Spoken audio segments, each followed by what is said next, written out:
के लिए इस्तेमाल कर रही है ताकि बानी पीटीआई की मुश्किलात में कुछ कमी हो।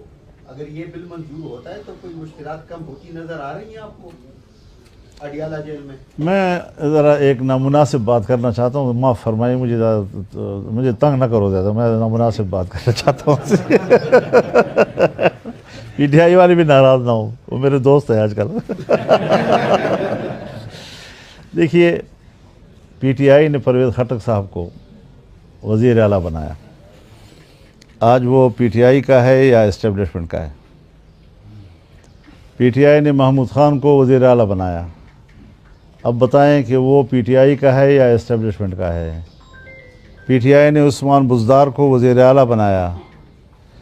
अब बताओ कि वो पीटीआई का है या इस्टेब्लिशमेंट का है? आगे मैं नहीं जाता, क़ियास कुंज़ गुलिस्तान मन बाहर करा।